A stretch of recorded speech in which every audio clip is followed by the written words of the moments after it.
So we're in a series right now that's talking about how do we connect like what we believe. I mean, we believe all kinds of things just by being here this morning. You're indicating in some way you believe maybe you're seeking or you're investigating in some way some kind of relationship with God, or maybe you're here like, I really want to worship. I really want this relationship with God. And this whole series has been about, okay, how do we connect what we believe, the convictions we have with our behavior? Or in other words, some assembly is required for the beliefs that we have. So I'm just going to jump right into it this week. Proverbs 4:7 says this: the beginning of wisdom is this, get wisdom. Sometimes we think the Bible is complicated. I would argue it's not here. What's the beginning of wisdom? Get it. Though it cost all you have, get understanding. Now, notice something here. It's not talking about exclusively knowledge. It's talking about wisdom, and there's a big difference. I'll come back to that. But each week here in this series, we've talked about different variables that are in our lives that we've got to look at that are keeping us from having a close relationship with God. So, if you've missed the last few weeks, what gets in the way of a close relationship with God? We talked about mistaken identity, unhealthy portions, apathy plus temptation, and then this week we're talking about an unteachable attitude. If you want this awesome relationship with God, like getting outside of religion, getting outside of ceremony and all that, if you want one that's thriving and genuine and real and this awesome relationship with God, we got to go after unteachable attitude. Now, spoiler alert, this sermon is a test. If I'm going to preach on unteachable attitude, at least with your faces, you are being tested right now. How teachable are you? If you're offended by this topic, there's your sign. But if you want to have this close relationship with God, I mean, this is something we got to go after. This is something we've got to deal with because we all have these different things. It's not really an intentional act of rebellion. It's not like we're intentionally doing these things that are keeping us from having these relationships with God. It's just like these variables in our lives that we wake up one day like, oops, I feel distant from God. I don't feel close to God. Why is that? And I think one of the things we got to go after is an unteachable attitude. I think if we have this kind of attitude about life where we just refuse to learn and refuse to grow, man, we wake up and we don't feel close to Him.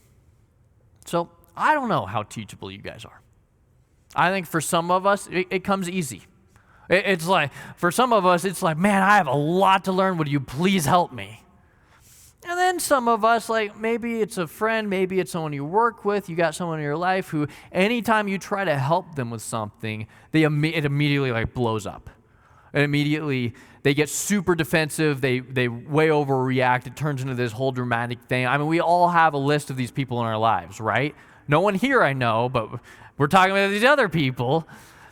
But it's something we got to go after. I'll give you an example of this. There's this massive hospital in London that it does these huge major surgeries in it. They will major transplants, life-saving surgeries. The way one head doctor in particular detailed this story, he said that it was a 12-hour surgery that they had just gotten done with. They were exhausted after this 12-hour surgery. He especially was, so he goes into this special room that they have for him to relax afterwards. To relax, he turns on the TV, and on the TV is a race. Now, I don't know about you guys, but I love racing. I think it's a super cool thing. In this case, he wasn't watching NASCAR. He was watching what was called Formula One racing. If you don't know much about racing, yes, they go in circles. But they also occasionally have to stop to refill on fuel and stuff like that. And so this doctor is watching this race and sees this pit stop where this Formula One car drives in and they do this pit stop. And I chose this picture in particular because it numbers them. Now, some of you, especially if you're sitting in the back, you may not be able to see that because we have these tiny little TVs here. So I'll just share with you, like, there are 21 people in that picture right there. There's one driver, obviously, who's driving the actual car, and then there's 20 pit crew members that they'll bring the car in and they'll all work together to switch it out. Now, this doctor who is watching this happen knows about a problem that they have. After these surgeries, it takes them over 30 minutes to get the patient to where the patient needs to go. And in their rush to get the patient to where the patient needs to go, errors occur. And they're finding that there's a significant number of hurtful errors happening because they're so rushed about this system of getting the patients where they need to go after the surgery. They're exhausted, they're rushed, it's chaotic. So, this doctor is watching this, and he sees this pit crew have a multi-million-dollar vehicle come in, and they will fill it up with gas, switch out the tires, clean the car, fix things, run diagnostics, all in 7 seconds without injuring a single person. He sees this happen, and he's like, maybe we have something to learn here. So, not to the happiness of his team, he calls up a couple of these racing teams. And he actually asks the leader of the pit crews to come in and consult with the doctors and the nurses of the hospital, the professionals who run the ER room. Now, if you're like me, anytime you go into the ER room, you're assuming that they know how to do that, like they know how to run that room. And even if they don't, you're assuming that they will learn what they need to know. So they bring these pit crew leaders in who don't know anything about surgery. Shocker, right? And they have them consult. I mean, they probably smell like oil and gas. And they end up cutting the errors that were happening in half because of that. This doctor, who had decades of training and school and experience, being willing to say, we don't know everything we need to know.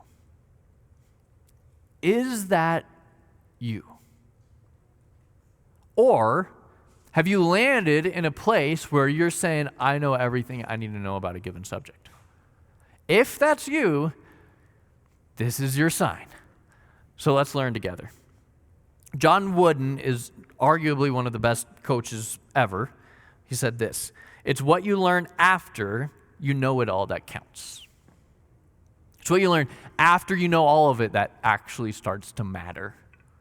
And this is difficult for us because a lot of I've never met someone who's just always in the mood to always receive advice and correction and criticism and feedback and everything. Like, there comes these points in our lives where it's just like, I'm just not in the mood. Just chill out for a bit. We become defensive and we don't learn what we need to learn. We don't hear what we need to hear. But the problem is if you aren't in the mood at the right time, well, you can wake up one day feeling like, man, I don't feel close to God. Like, what's the problem? And God's going, you aren't listening to me. You aren't learning from me. So there were trends in the life of the early Christians. I don't know if you've ever thought about like the early Christians. In the life of the early Christians, there were trends. I'm just going to show you a couple of those trends. Acts chapter 10. Now, send messengers to Joppa and summon a man named Simon Peter. He is staying in the home of Simon, a tanner who lives near the seashore. That's so hard to say. So proud of myself right now. So I sent for you at once, and it was good of you to come. Now we are all here waiting before God to hear the message the Lord has given you. That is a glimpse into the posture of early Christians. The posture of, like, we need to learn. We are anxious to learn from you. Would you please teach us? Do you have that same posture? I'll show you another one. These are all over Acts, by the way. I'm just showing you a couple. Acts 13. As Paul and Barnabas left the synagogue that day, the people begged them to speak again about these things again the next week. The same thing again the next week. So I got to confess something to you. I am occasionally tempted by the idea of picking 3 or 4 sermons and just doing them over and over again until at least the majority of you say, I got it. Because apparently that was a tradition. Where apparently they asked him to come back and bring the same thing again. So there's a story I want to share with you about unteachable attitude. I'm just going to jump into it. 2 Kings 5. Now Naaman was commander of the army of the king of Aram. He was a great man in the sight of his master. Now some of us read master and we're like, what? Like, that's just him referring to his king is all that is. And he was a great man in the sight of his master, and he was highly regarded because through him the Lord had given victory to Aram. He was a valiant soldier, and listen to this is key, but he had leprosy. Big-time soldier, commander, gets leprosy. Now, we don't have time to go into all the stuff about leprosy back then. So basically, all you need to know is that it was like this horrible, tragic, like probably the worst news you could possibly get in the ancient world about a disease you had physically. It was this skin disease that was totally incurable. Like, if you got diagnosed with leprosy, you had white spots in your skin, it almost always meant leprosy, and it was absolutely incurable. There was no way around it. It would eventually result in a very painful death that they had. Totally no hope. Now, imagine for a moment you had an incurable disease. Very depressing thought, I'm aware. But imagine for a moment, like, you have this incurable disease. What would you do? To what lengths would you be willing to go to deal with this incurable disease? You go to the doctor, and the doctor says, terrible news, you have this thing, it's not going to work out, you have no hope. What would you be willing to do in that case? Well, Naaman here learns about this disease, he has this disease, and then he gets in a random conversation with a woman who says, actually, there is a guy who could heal you. So then he goes to his king and says, hey, king, like there's this dude that I've heard about who allegedly could maybe heal me. Do I have your permission to go to this dude? He was a prophet, like man of God, right? I'm switching words up. But do I have permission to go to this guy for this guy to heal me? By all means go, the king of Aram replied. I will send a letter to the king of Israel. So Naaman left, taking with him 10 talents of silver, 6,000 shekels of gold, and 10 sets of clothing. Basically, a whole ton of cash and goods and money to pay for this healing is the idea with that. The letter that he took to the king of Israel read, with this letter, I am sending my servant Naaman to you so that you may cure him of his leprosy. So are you guys with me so far? Are we on the same page here? This guy, he gets leprosy, totally incurable disease. He gets in a conversation with someone who says, actually, there is someone who can heal you. So then he goes to his king, gets permission, loads up basically a ton of cash, and is like, I'm going to go get healed. And in theory, it's awesome. In theory, it's like, okay, we pay the cash. Like, he goes, poof, I don't have any leprosy anymore. This incurable disease is no longer a problem for me. It's like, wave the Harry Potter magic wand or whatever, right? And we're good to go. And it's awesome and amazing. So Naaman went with his horses and chariots and stopped at the door of Elisha's house. Elisha is this prophet, this man of God. Elisha sent a messenger to say to him, go, wash yourself 7 times in the Jordan, and your flesh, it's a skin disease, will be restored, and you will be cleansed. So pause with me for just a moment here. You hear about this incurable disease. You go to this like prophet who says, all you got to do, dip 7 times, you're healed, it's awesome, you're good to go, totally cured. Like you have no hope initially, and then he says, like, this is all you need to do, and you're good to go. What would you do? Some of you are like, Caleb, what do you mean, what would I do? You know what I would do. Be careful with your answer. What would you do? But Naaman went away angry. Some of you are like, Caleb, this makes no sense. He's going to die. Like, I'll explain.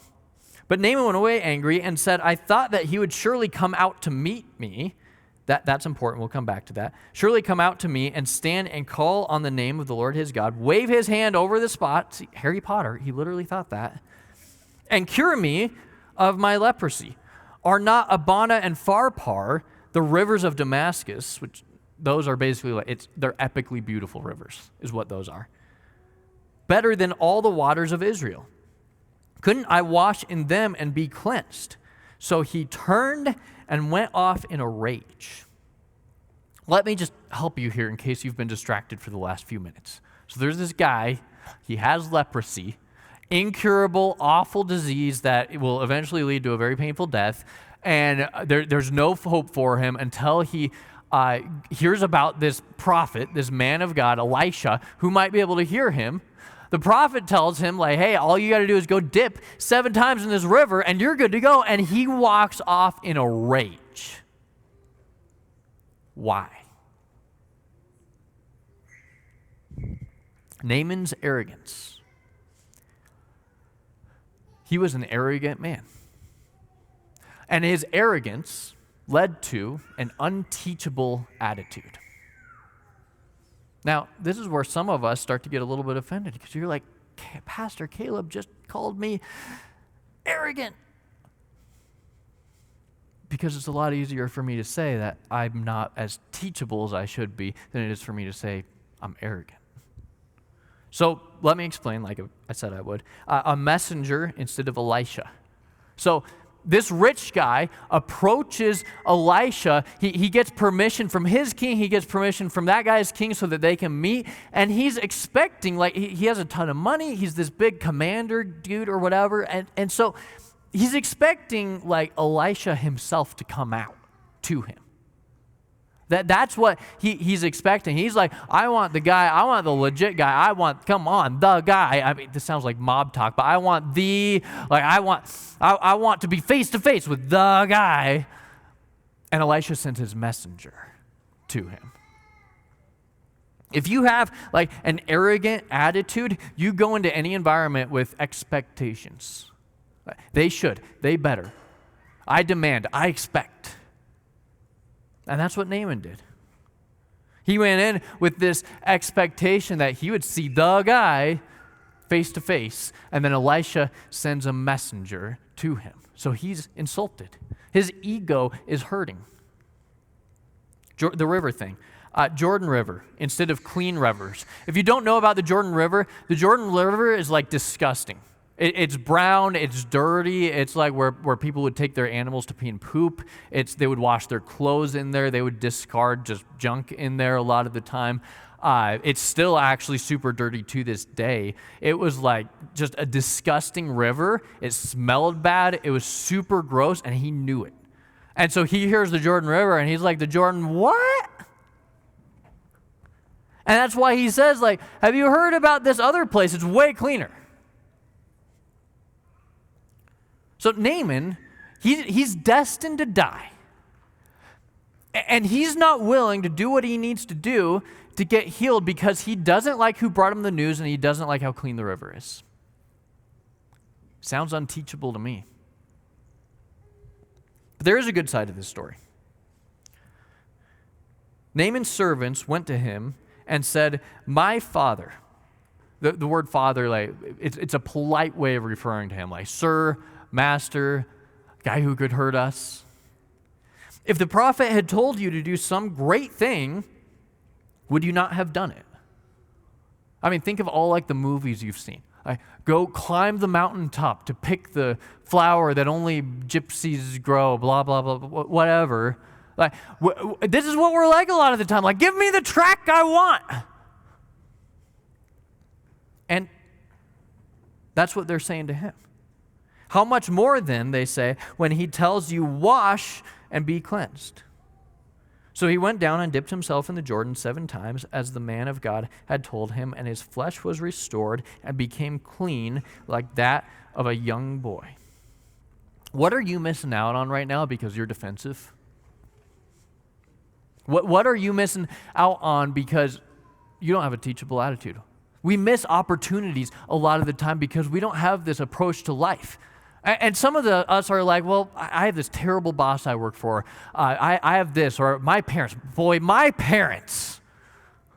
And we wrestle with this, and I get this, but the people in leadership of you, the people around you, like the people who are instructing you, often we spend so much time evaluating them that we miss out on opportunities. If you want to like be a Christian that walks with God, you got to be prepared for like him to say stuff that I'm like, I don't like that, and continue to walk it out anyways. So, the way I want to wrap up this sermon is talking, what does the Bible have to say on teachability? That's how I want to land. What does the Bible have to say about teachability? Let's just imagine for a moment that you and I are in a classroom and you are about to take tons of notes. What notes would you take on teachability? Here's what the Bible says. Teachability, seek out wisdom. Don't wait for it to show up in your mailbox. Don't wait for it to show up in your feed or to be texted to you. Seek it out. Go find it. James 1. If you need wisdom, ask our generous God. Notice he doesn't say, oh, don't worry about it. You don't need to ask. I've already downloaded it for you. You're good. You're good. No need to ask. If you need wisdom, ask our generous God, and he will give it to you. He will not rebuke you for asking. Now, most of us, we hear that and we're like, yeah, I'll ask God. Sure, I can do that. I'll ask God. I won't ask anyone else, but I'll ask God. I do that all the time. But pay attention to what comes next, because we miss this a lot of the time. But when you ask him, be sure that your faith is in God alone. That's weird. We'll come back to that. Do not waver, for a person with divided loyalty is as unsettled as a wave of the sea that is blown and tossed by the wind. When you ask him, be sure that your faith is in God alone. What it's saying there is, ask him for wisdom, but when you ask, be prepared for the answer, because you may get an answer you don't like, and it's going to take faith to actually do what God told you to do. I'm like this a lot of the time. You and I are similar in this, where like I get this like wisdom from God, and then I'm like, no, that surely can't be God. Obviously, that's not God. No. And I rationalize it, and I don't do it. Have you ever got like a prompting from God in your head just to like help a person in a small way? I know I have. And then I rationalize it, and I'm like, no, that can't be God. That can't be him. And a lot of the time, God uses these moments not to necessarily like save someone else's life, but to test you to see how teachable you are. Let's keep going. Teachability. Practice listening. You guys are doing a great job, by the way. You notice the word I used here, practice. I used that because I don't think this is something that comes naturally to us. I think this is a skill that we actually have to learn. And if you don't know, like every single human being wants to be heard. That's a natural thing for humanity. Like we all want to be heard, but hearing, actually listening, it doesn't come naturally. It's like people will actually develop this as a skill. James 1:19, understand this, my dear brothers and sisters, you must all be quick to listen, slow to speak, and slow to get angry. So, here's your assignment for this week. Talk less. Say fewer things. Practice the skill of listening. And I got to warn you, like honest warning, it's incredibly painful. It's brutal because you're going to be in a conversation and you're going to have things you want to say. And yet, if you are actually listening, you got to shelf that. It's brutal. Here's what Jesus said. Jesus replied, but even more blessed are all who hear the word of God and put it into practice. Now, Christians a lot of the time are judged for not putting it into practice. And I mean, like this whole series is about putting it into practice, so I'm not hating or anything. But I want you to notice on this that he says first, all those who hear, all those who listen. A lot of we live in a culture now that's trying to put into practice what God said without actually listening to what God said. And so here it's saying, listen first to what God said, and then, put it into practice. All right, next one. Teachability, accept correction. Ooh, this one's fun. This one's, you always just got to love accepting correction. It's always a good one. Proverbs 12:1, to learn, you must love discipline. Yay! And then this part, I love it. It is actually in the Bible. I swear, this is in the Bible. It is stupid to hate correction. Look it up, I promise. It's in the Bible. It's stupid to hate correction. See, a lot of the time, our tendency when someone corrects us is to automatically go, no, they're wrong, they're bad, cancel them. But here in Bible world, it's saying it's stupid to hate correction. I've been corrected many, many times. And every time, it hurts. I've never been corrected and been like, that felt good. Give me more. I want another one, please. You don't do that. And yet the amount of things I've learned from just hateful people who corrected me, it's helped.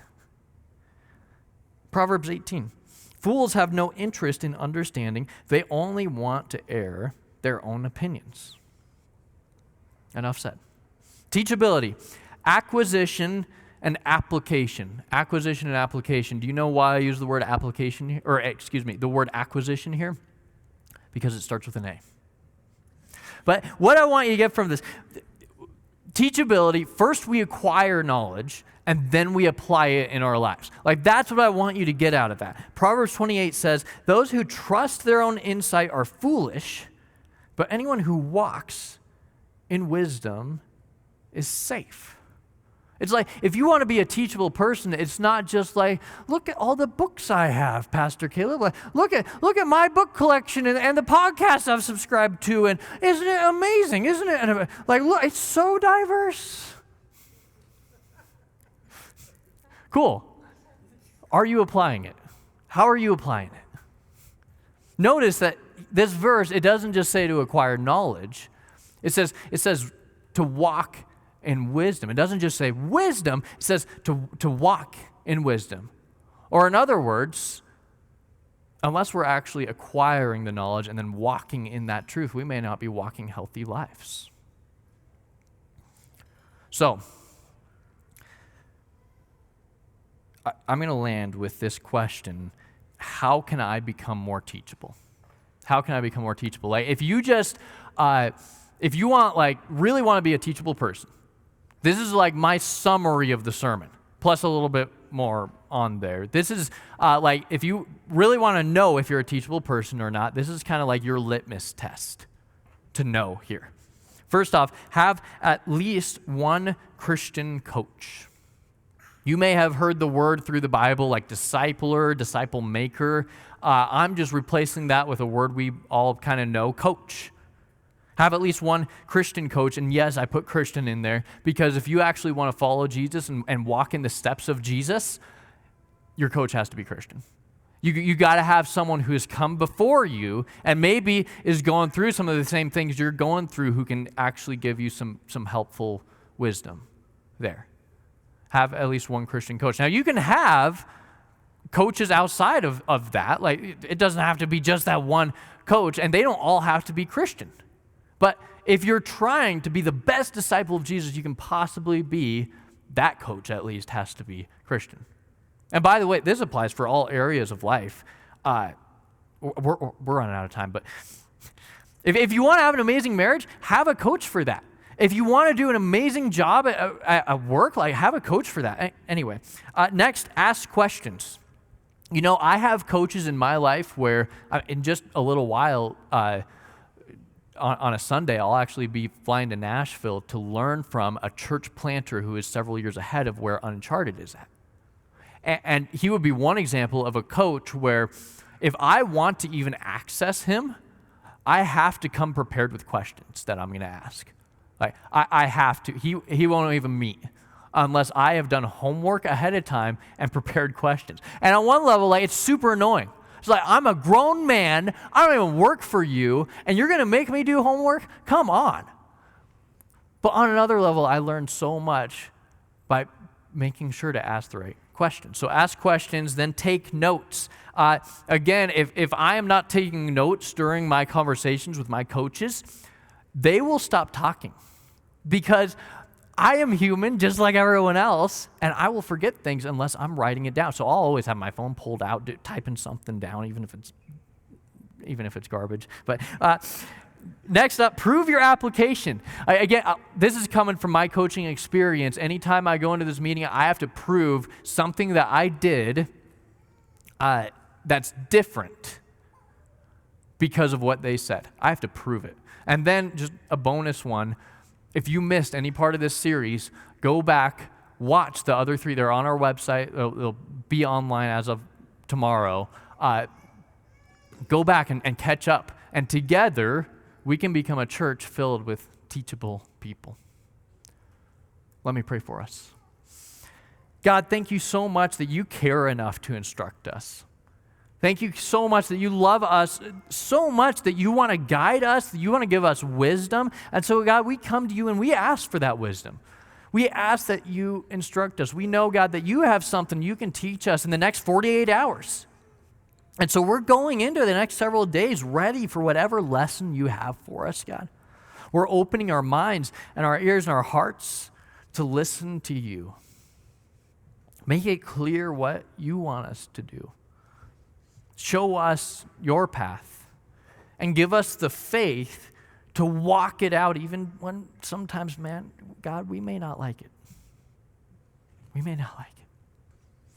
We thank you so much for your love, your mercy, your grace. We worship you and we choose to follow you. Pray this in your name. Amen.